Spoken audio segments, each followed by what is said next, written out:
우리가 지난 신정 때도 인사를 나눴는데 우리 설날이니까 또 인사 한번 나누실까? 옆에 분들에게 이렇게 인사하세요. 새해 강건하십시오. 어떻게 아멘이 안 나와요? 다시요. 새해 복을 누리시고 나누시기를 바랍니다. 여러분, 복을 받으셔서 본인만 갖지 마시고 나누시는 한 해가 되시기를 주님의 이름으로 축원합니다. 자, 어제가 설날이었어요. 저는 여기서 30년을 정관에 살다가 아마 제 기억에 거의 고향에 안 갔던 명절이었던 것 같아요. 그래서 죄송합니다. 명절 같지가 않아요. 네, 명절 같은 마음이 없어요. 어머니를 못 빼고 온, 고향을 못 갔다 왔다라는 것 때문에 막 그런 마음이 들 것 같아요. 그래서 오늘 말씀을 준비하면서 어렸을 때의 설날의 그 풍경을 생각해 보면 제가 자랐던 강원도 시골에서는 설날이 되면 가장 설레는 게 우리 자녀들이었던 것 같아요. 어머니는 숯불 이제 장닭더미를 갖다가 엿을 고기 시작합니다. 그러니까 저희 설날의 풍경의 첫 번째는 엿을 고기 시작하면 이제 설날이 오는구나. 엿을 이제 가지고 저희 시골에서는 산자라고 하는데 여러분 여기는 뭐 육아라고 하지 않습니까? 저희 시골에서는 산자를 이제 만들기 시작하면 몇 박스씩 만들어서 겨울 내내 먹죠. 그리고 두부를 또 맷돌을 갈아서 두부를 만드시고 또 뭐 여러 가지를 많이 만드시지 않습니까? 그러니까 나이를 들어서 보면 어머니가 얼마나 힘드셨을까. 그 많은 것을 한 달 전부터 손님들 명절 때 가족들이 다 손님들이 오시니까 그분들 접대하기 위해서 특별히 저희 시골에서는 만둣국을 많이 먹습니다. 그러니까 만두를 한 열흘 전부터 매일 밤마다 빚으세요. 그리고 밤에 강원도 추우니까 밖에 내놓으면 꽁꽁 얼으면 그거 가지고 이제 2, 3일 동안을 만둣국만 먹었던 기억이 있어요. 어릴 때는 그것이 그렇게 좋았어요. 특히 제사를 지내는 게 너무 좋았습니다.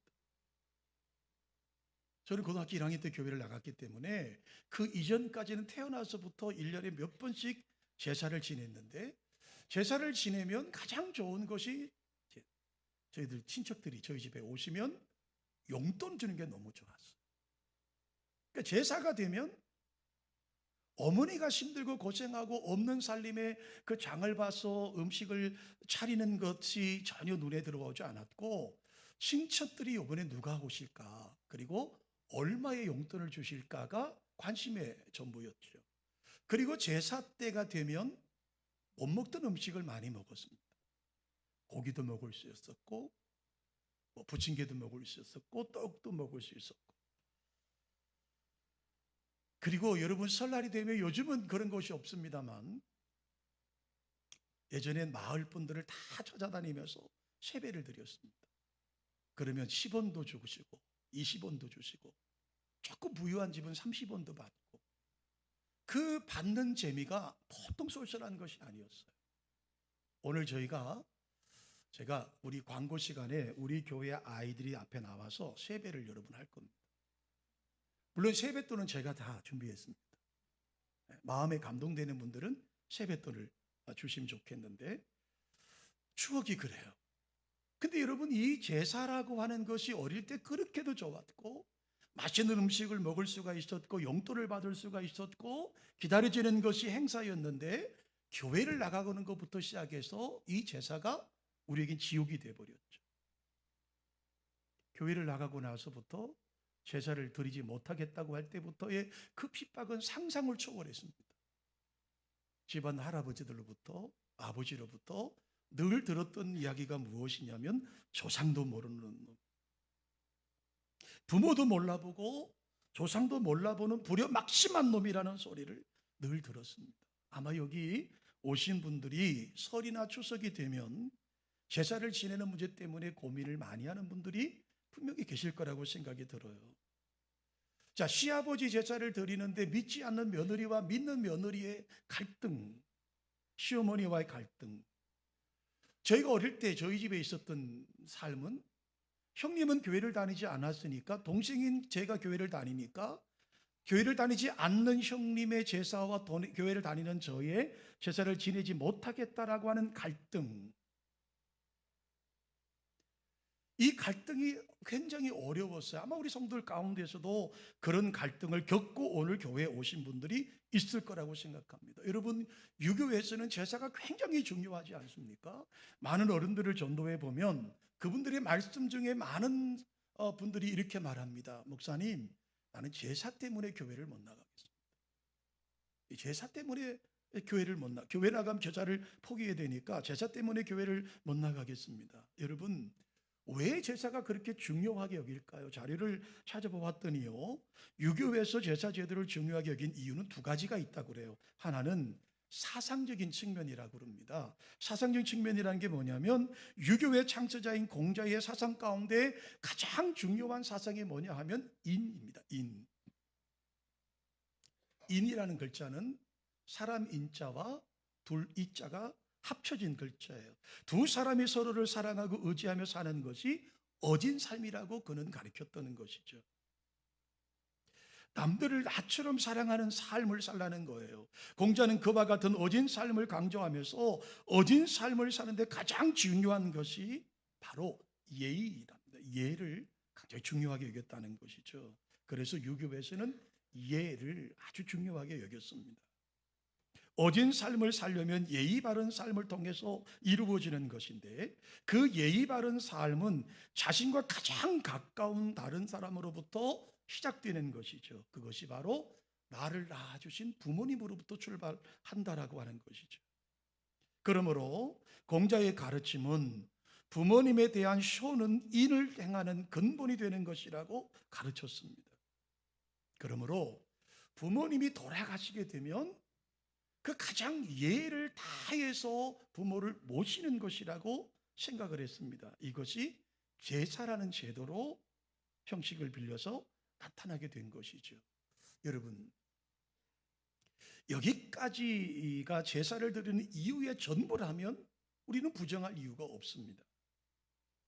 그리고 우리 기독교인들에게 제사의 문제가 전혀 문제되지 않습니다. 그러나 여러분, 그 제사 안에 또 다른 종교적인 측면이 있습니다. 여러분, 일반적인 제사, 제 예를 드는 거예요. 저희 가정의 예를 드는 거예요. 일반적으로 제사를 드리는 가정은 돌아가신 조상들의 4대까지 제사를 지냅니다. 4대까지 제사를 지내요. 부모와 조부와 증조부와 고조부까지 지냈습니다. 어릴 때는 아버지의 설명도 없었습니다. 그냥 절하라니까 절한 거고, 관심은 늘 다른 데 있었으니까 그렇게 지냈습니다. 그리고 5대째 이상이 되면 조상들은 1년에 한 번씩 따로 모아서 제사를 드렸습니다. 그걸 저희 시골에서는 시제라고 했습니다. 시제를 지내면 집안 어른들이 다 모이셔서 산에 모이셔서 제사를 지내는 것을 어릴 때 많이 보았던 적이 있죠. 자, 우리 이 유교에서 말하는 제사라고 하는 것을 좀 더 생각해 보면, 그들은 주장합니다. 사람은 죽어서 귀신이 된다고 말하죠. 그래서 유교에서는 혼백이라고 말하는데, 이 혼이라고 하는 이 기라고 하는 이 혼백에 대해서 말하는데, 이것은 사람을 구성하고 있는 기를 혼백이라고 말한다는 거예요.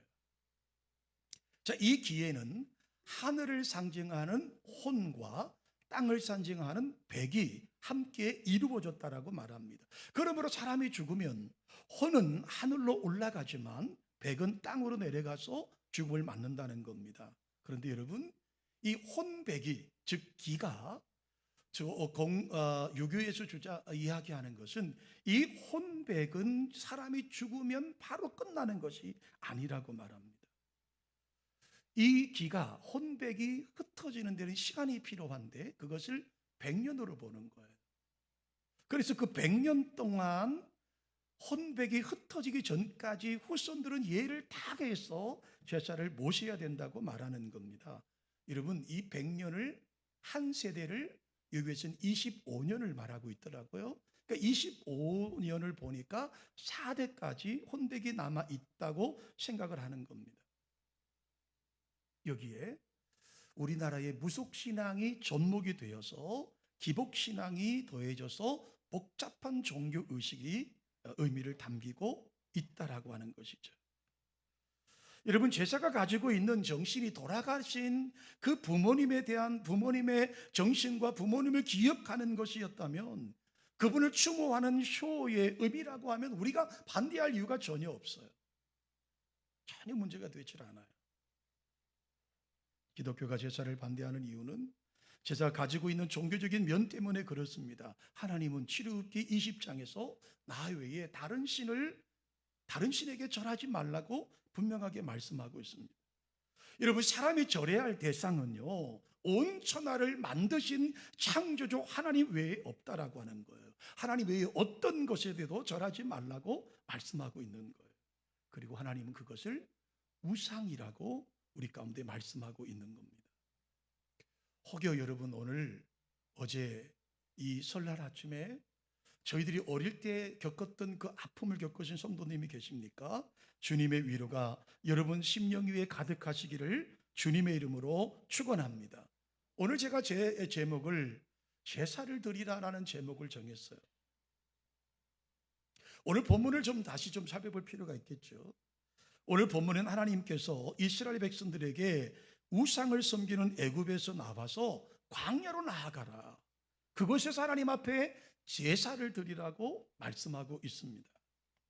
모세가 하나님의 명령에 따라서 이스라엘 백성들을 이끌고 광야로 들어가서 하나님께 제사를 드리고자 할 때 바로가 반대하기 시작합니다. 그래서 하나님께서 그 바로를 꺾으시기 위해서 여러분이 잘 아시는 10가지의 재앙을 내리시게 되는 것이죠. 여러분, 오늘 본문 8장은요 이미 첫 번째 재앙이었던 물이 피가 되는 이적을 경험했습니다. 두 번째로 하숫가에서 개구리 떼가 수도 없이 올라왔습니다. 세 번째로 티끌이 변하여 이가 되어서 온 사람들에게 심한 고통을 주고 있습니다. 그리고 네 번째 사건이 바로 파리 떼가 범람을 하기 시작합니다. 바로 왕이 물이 피가 되는 사건도, 그리고 개구리가 올라오는 사건도 버텼습니다. 티끌이 변하여 이가 되는 그런 상황도 버텼었습니다. 그런데 파리떼를 더 이상 버틸 수 있는 힘이 없는 것이죠. 그래서 모세와 아론을 부릅니다. 그리고 흥정하기 시작합니다. 오늘 바로 본문이 나와 있는 것이 타협안입니다. 타협안. 모세가 하나님의 명령에 따라서 애굽에서 사흘길 동안 걸어가서 광야에 나가서 하나님께 제사를 드리겠다고 하자 파로는 반대합니다. 그리고 이 사건, 파리떼로 인해서 너무 고통스러우니까 타협함을 제시합니다. 하나님께서 사흘길을 광야로 나가라고 하신 것은 바로 모세와 이스라엘 백성들이 하나님을 만나고 십계명을 받은 바로 시내산에 가는 거리였다라고 하는 것이죠. 하나님은 그들을 그리로 부르셨어요. 그런데 지금 바로는 타협점을 내놓고 있습니다. 첫 번째 타협안이 뭘까요? 우리 다 같이 25절 한번 함께 한 목소리 읽어보실까요? 25절입니다. 읽습니다. 바로가 모세와 아론을 불러 이르되 가서 이 땅에서 너희 하나님께 제사를 드리라. 자, 첫 번째 타협안이 뭐죠? 가서 이 땅에서 제사를 드리라. 이 땅을 벗어나지 말아라. 이 땅이 어디죠? 애굽 땅입니다. 애굽 땅은 여러분 온갖 우상들이 섬겨지는 곳이었어요. 하나님은 그 우상이 섬겨지는 땅에서 사흘길을 떠나서 거룩하고 구별된 곳으로 가라고 말씀하시지만 지금 바로는 말합니다. 아니야, 그렇게 할 필요 없어. 뭐로 힘들게 사흘길을 걸어가, 뭐하러 사막까지 나가, 이 땅에서 제사를 드리면 되지 않겠느냐라고 말합니다. 그러면서 말하죠. 번거롭게 그렇게 할 필요 뭐 있느냐.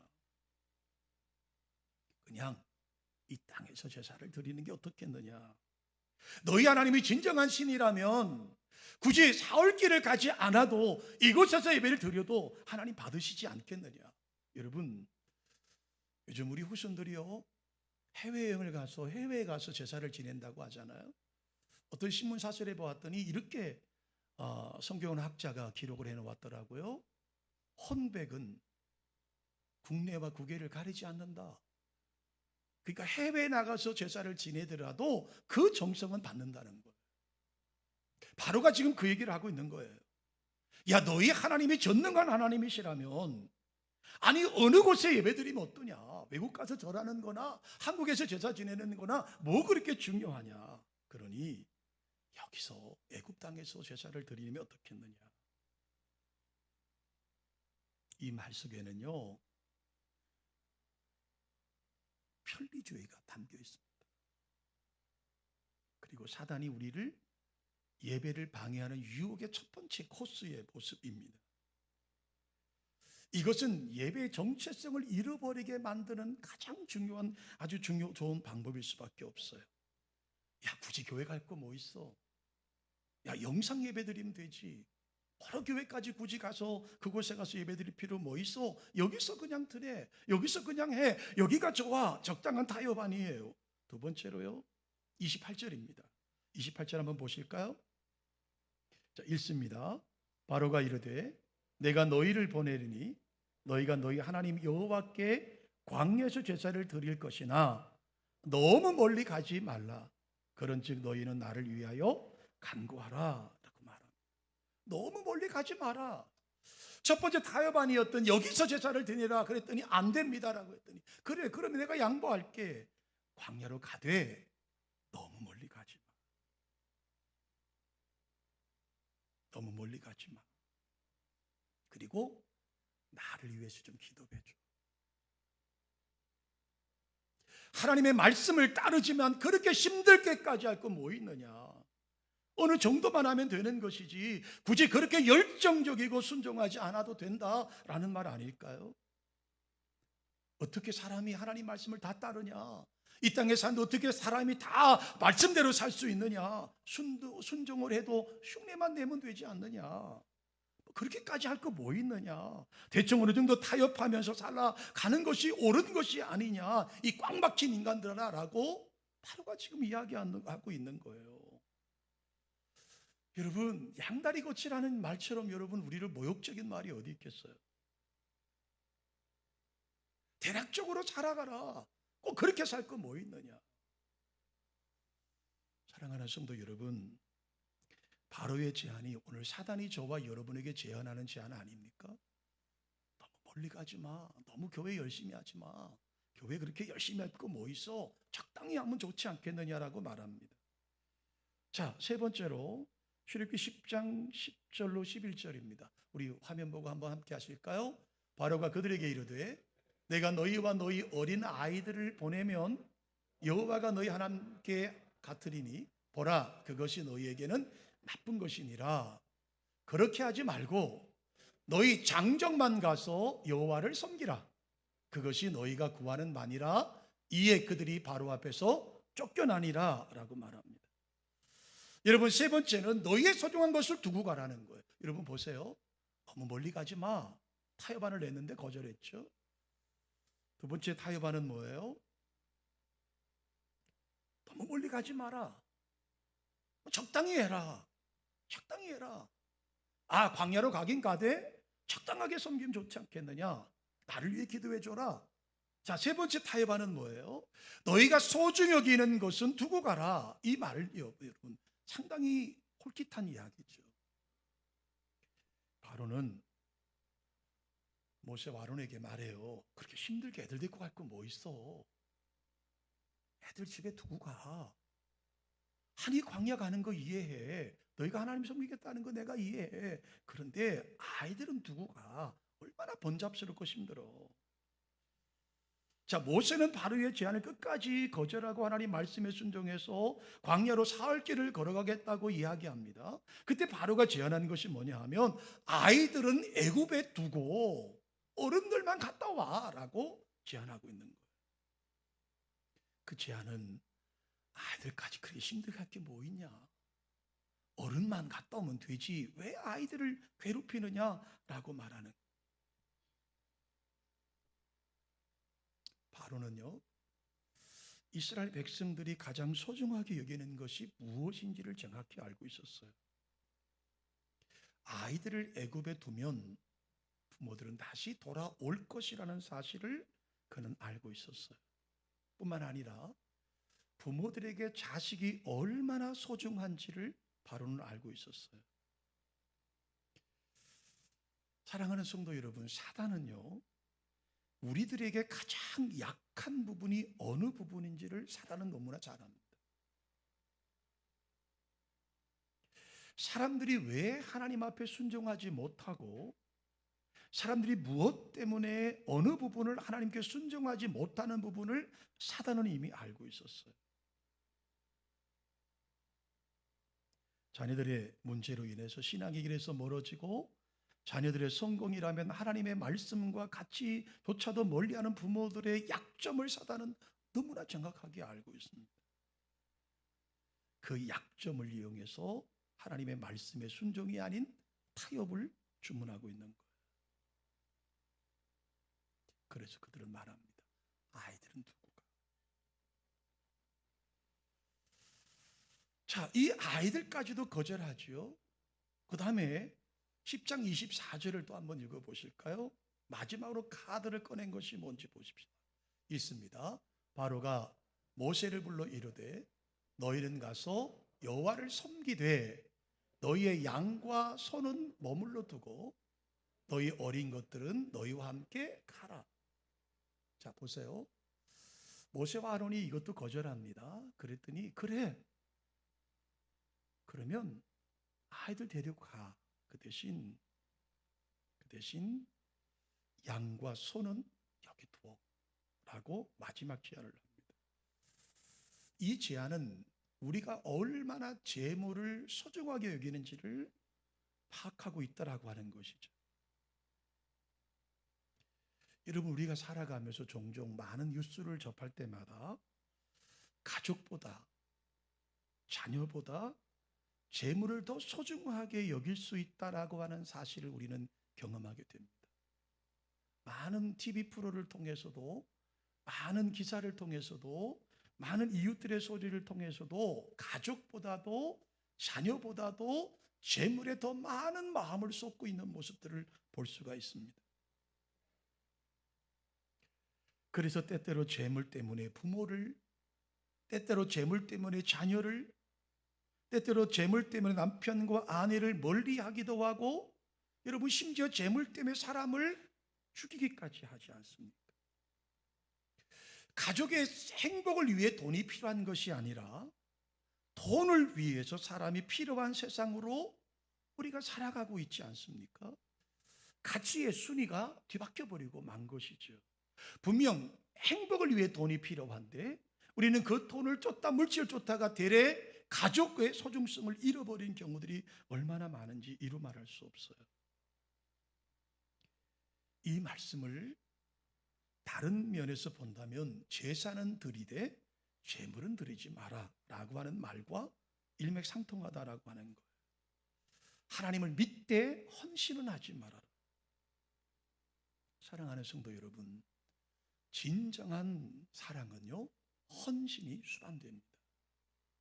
진정한 사랑은 헌신이 수반됩니다. 헌신이 없는 제사는 하나님을 향한 온전한 제사가 될 수 없습니다. 참된 예배와 참된 하나님을 향한 사랑은 헌신이 반드시 있어야 된다라고 하는 사실이에요. 바로 하나님께 제물을 드리지 못하게 함으로써 이스라엘 백성들의 하나님을 향한 사랑을 희석시키려고 했습니다. 자, 여러분 그의 주장을 보십시오. 이 땅에서 예배를 드려라. No, 그렇게 할 수 없어요. 적당하게 나가서 드려라. No, 할 수 없습니다. 자식들은 두고 가면 좋겠다. No, 그렇게 할 수 없습니다. 재물과 양떼를 여기 두어라. 재물을 포기하고 나가서 제사를 드려라. No, 할 수 없습니다. 오늘 우리의 삶이 그렇지 않을까요? 우리도 그러한 유혹이, 4가지 유혹이 우리에게 오고 있지 않을까요? 자, 다시 한번 제사로 돌아갑니다. 우리 이 땅에 살아갑니다. 아마 여기 계신 분들 다 온 가족이 다 조상 때부터 예수 믿는 가정들도 있겠지만 그렇지 못한 분들이 많으시겠죠. 제 경우를 돌이켜 봐도 가장 힘들었던 것이 그 교회를 나가기 전에는 제사가 그렇게도 좋고 행복한 어린 시절이었는데 교회를 나가고부터 제사의 문제가 늘 저에게는 시험거리였습니다.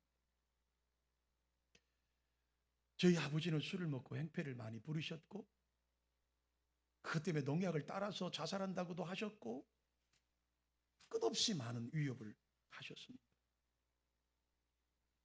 그렇게 어릴 때 좋았던 제사가 예수님을 믿고 나고부터 제사가 오는 것이 너무 두려웠습니다. 너무 무서웠습니다. 이걸 또 어떻게 넘기지? 이 명절을 어떻게 보내야 되지? 어떻게 해야 될까를 고민했습니다. 아마 그 고민을 여기 갖고 계신 분들이 계실 거라고 생각합니다. 물론 저희는 이제 온 가정이 예수 믿는 가정이 되었고 이제 명절이 되거나 추도일이 되면 제사를 드리지 않고 예배를 대신하고 있습니다. 그렇게 반대하시던 아버님도 돌아가시기 5년 전에 예수님을 영접하셨고 그리고 신앙생활을 마주 모시는 아름다운 고백을 하시고 하나님 나라로 올라가셨어요. 저희처럼 목사의 가정이고 형제간의 목사가 둘이나 있는 가정에는 이것이 가능하지만 그렇지 못한 가정들은 여러분 아마 많이 계실 거라고 생각이 듭니다. 기억하십시오. 기독교는 여러분 부모를 효도를 하지 않는 그런 종교가 아닙니다. 기독교는 반대로 10계명 가운데 인간을 향한 첫 번째 계명이 뭐죠? 네 부모를 공경하라고 하는 말씀입니다. 하나님은 부모를 공경하는 자들에게 축복을 해주시겠다고 약속을 하셨습니다. 하나님께서 말씀하시는 효는 무분별하고 영적 혼탁한 그런 기복사상에서 부모를 공경하면 안 된다는 것입니다. 그것은 모두가 멸망하는 길이라고 말씀하고 있습니다. 하나님은 하나님의 창조 질서와 하나님의 정신에 따라 부모를 공경함으로 진정한 축복된 가정을 만들라고 우리 가운데 말씀하고 있습니다. 그저 그냥 좋은 것이 좋은 것이라고 그냥 좋은 것이 좋은 것이라고 그냥 이 제사 명절에 그냥 한번 우리가 그냥 신앙의 기계를 끊고 한번 절하면 다 좋다고 말할 수 있겠죠. 그러나 우리는 그렇게 할 수 없는 것이 우리 신앙의 모습일 수밖에 없다라고 하는 것이죠. 종종 이런 이야기를 듣습니다. 기독교는 너무 독선적이고 너무 독선적이라서 차라리 캐톨릭을 믿겠다. 캐톨릭은 제사도 다 지내고 아무 문제 없는데 교회만 그렇게 유달리 그렇게 반대한다고 이야기를 합니다. 여러분 좋은 것이 좋은 것일까요? 하나님 말씀을 위배하면서 절하는 것이 과연 옳은 것일까요? 여러분 70년대에 한국교회가 급성장한 시대가 있었죠. 그때 여의도 순복음교회 조영규 목사님이 강단에서 제사를 드려도 무방하다는 설교를 한번 한 적이 있습니다. 이것 때문에 난리가 난 적이 있죠. 그리고 목사님은 정식으로 회개했습니다. 그리고 저희 총신대학원 교수를 초빙해서 다시 한번 신학에 정립을 했다라는 그런 기록을 우리는 알고 있지 않습니까? 여러분 바로가 제안하는 이 제사 드리는 방법이 합리적으로 보이지 않습니까? 이 땅에서 드려도 되지 않아? 멀리 갈 거 뭐 있어? 적당하게 드려. 너희 자녀들에게 뭐 힘들게 그렇게까지 신앙을 연수할 거 뭐 있어? 재물과 헌신하지 마. 그냥 신용만 해도 되지 않아? 라고 말하고 있지 않습니까? 그러나 모세와 아론은 거부하죠. 왜요? 하나님께서 기뻐하시는 것이 아니기 때문입니다. 그럼 이제 마지막으로 우리 성도들은 어떻게 하셔야 합니까? 여러분 목사의 어줍지 않은 제안을 여러분에게 드립니다. 평상시에 가족들과 대립하기보다는 그들에게 더 가까이 다가서십시오. 더 많은 사랑을 베푸십시오. 더 많은 마음을 주십시오. 제사 때가 되면 조금 더 일찍 내려가셔서 더 많은 정성을 쏟으십시오. 다른 사람들 믿지 않는 가정들보다 더 많은 비용을 지불하십시오. 여러분의 기독교인의 후덕한 모습을 보이십시오. 여러분의 가족들에게 참 하나님을 섬기는 법을 보이십시오. 그들에게 참 기독교의 추모 예배의 정신이 무엇인지를 알려주셔야 합니다. 잘못된 반응은 적대 관계를 만들지만 지혜로운 방법은 도리어 그들에게 하나님의 정신을 심어줄 수 있는 좋은 기회가 될 것입니다. 이렇게 제가 설교하면서 여전히 여러분의 가정은 어려울 것이라고 생각이 듭니다. 사랑하는 우리 교우 여러분, 하나님의 말씀과 하나님의 지혜로 제사 제도를 하나님의 정신으로 변화시켜 나가는 은혜가 여러분 가운데 있기를 주님의 이름으로 축원합니다. 이 문제를 가지고 하나님 기도하시면서 지혜롭게 그리고 참 효도의 의미를 바르게 심어주는 이 명절이 되시기를 다시 한번 주님의 이름으로 축원합니다. 거룩하신 하나님,